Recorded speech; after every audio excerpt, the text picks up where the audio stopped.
E nós vamos falar agora de um tema que afeta talvez até você diretamente, que é a previdência social dos militares, que poderá sofrer alterações resultando em defasagem salarial para os militares e pensionistas. O assunto foi divulgado pela Folha de São Paulo hoje e, de acordo com o jornal, a proposta do presidente do Tribunal de Contas da União, Bruno Dantas, de que as novas mudanças nas regras comecem pelos militares, colocou a cúpula das Forças Armadas em alerta total, de orelha bem em pé. Assuntos ligados a mudanças na remuneração de militares inativos são considerados sensíveis e motivo de preocupação no comando. Segundo o que foi publicado, os militares temem serem alvos do governo Lula em mudanças no sistema de proteção social dos militares das Forças Armadas, não ainda dos militares das polícias militares. O conjunto de direitos que possuem em lei para garantia de remuneração, pensão, saúde e assistência na ativa e também na inatividade. Na última reunião do Alto Comando do Exército, que aconteceu entre os dias 13 e 17 de maio agora, os generais do topo da carreira já haviam decidido que o sistema de proteção social dos militares merecia vigilância constante. Muito bem, e agora, Gerson, você que é coronel da reserva, o governo, através do TCU, começa a mexer numa parte sensível dos militares, que é o bolso. O que você tem a dizer a respeito disso? Na verdade, essa é uma pauta muito mais política do que econômica. Veja que eu vou estabelecer primeiro um paralelismo com uma iniciativa do Tribunal de Contas da União, junto com o Ministério Público, para pedir que o Banco Central explique melhor como ele faz a arbitragem da Selic. O que isso tem a ver um assunto com o outro? Tem a ver porque, quando você percebe que o Tribunal de Contas da União ele começa a avançar sobre atribuições do Banco Central, porque existe uma intenção do governo federal de politicamente instrumentalizar os juros ou a taxa Selic de forma a que você tente controlar preços e, de certa maneira, transforme isso em capital político, você já percebe que essa experiência nos remete ao Dilma II. O Dilma III hoje leva o país para a mesma situação que nós vivemos lá atrás. E por que eu faço esse paralelismo com essa pergunta que você me fez? Porque essas tentativas de desgaste e até mesmo revanchismo com os militares, elas eram típicas dos governos militares, dos governos de esquerda. Nós vamos observar que o pior período do orçamento das Forças Armadas de toda a história recente do país foram justamente os dois governos Fernando Henrique Cardoso. Então, por incrível que pareça, aquele primeiro governo, quando ele cria o Ministério da Defesa, ele cria uma série de dificuldades para as Forças Armadas que sobreviveram. Depois vieram os governos Lula e governos Dilma, que também foram governos que instalaram uma série de mecanismos de revanchismo, por que não dizer de tentativas até de cooptação.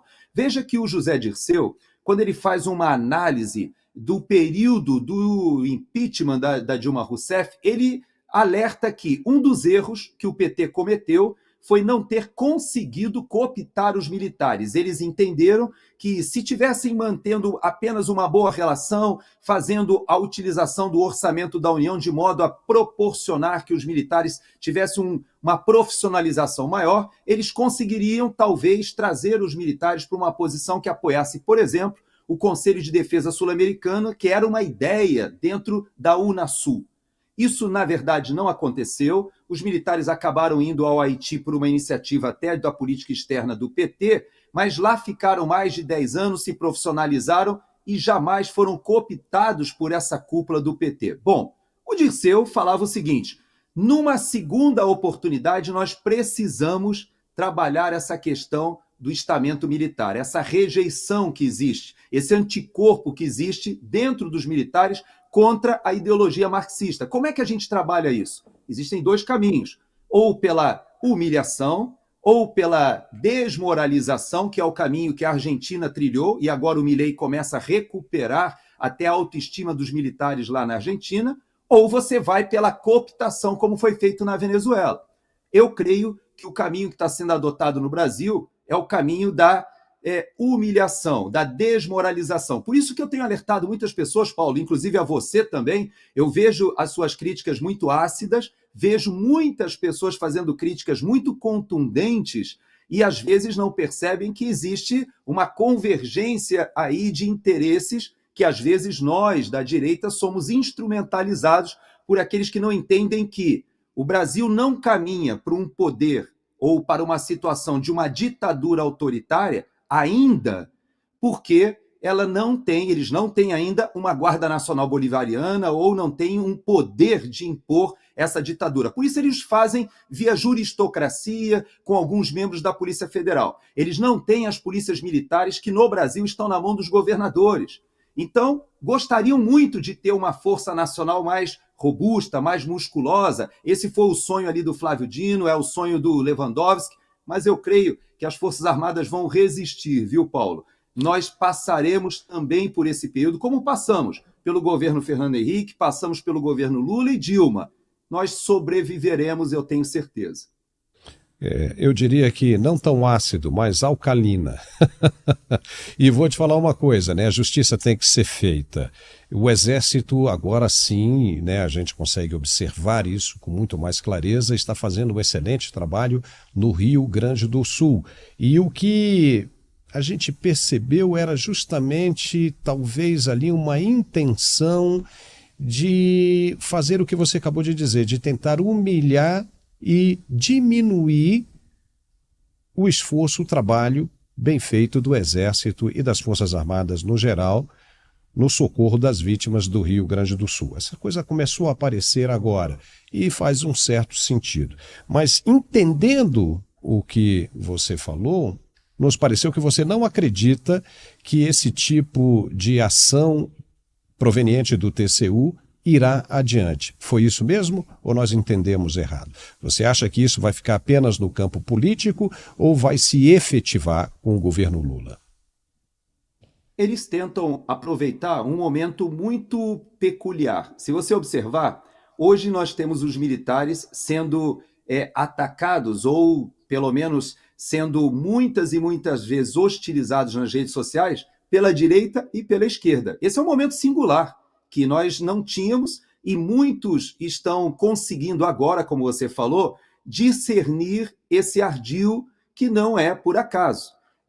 Hoje, muita gente já consegue, inclusive, separar o que seria, por exemplo, a interface política das Forças Armadas, que é feita pelos comandantes das forças. Então, as críticas eventuais que muitas e muitas pessoas têm ao comandante do Exército, ou ao comandante da Marinha ou da Força Aérea, são críticas àqueles que representam essa interface entre a força, o poder operacional e o poder político.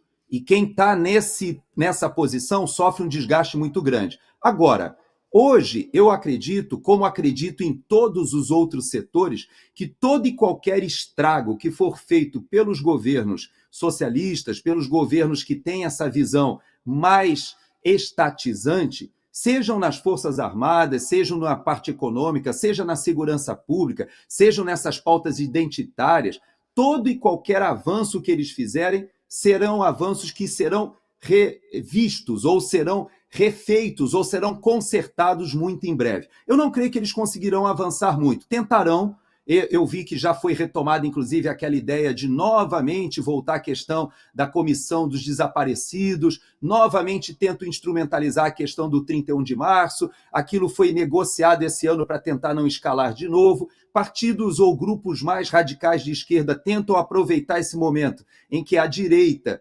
hostiliza os militares por uma certa frustração pelo que aconteceu ainda ali no final de 2022, início de 2023, e principalmente pelo dia 8 e 9 de janeiro, que até hoje não está muito bem explicado. Aquele dia 9 de janeiro, que é conhecido na direita como o dia da perfídia, aquele dia 9 de janeiro ainda vai precisar ser bem esclarecido para que a própria população ou o segmento mais conservador entenda o que aconteceu ali. Alguma coisa é certa. todo e qualquer estrago que for feito, seja esse tentando separar a reserva da ativa, tentando estabelecer alguns privilégios para quem está na ativa e tirando de quem está na reserva, isso já é uma estratégia que é muito conhecida. Só que, normalmente, as Forças Armadas e as polícias militares já estabeleceram seus próprios anticorpos contra isso. Eu espero que, mais uma vez, haja uma resistência e não haja essa dissociação entre ativa e reserva, que é o que eles estão buscando nesse momento.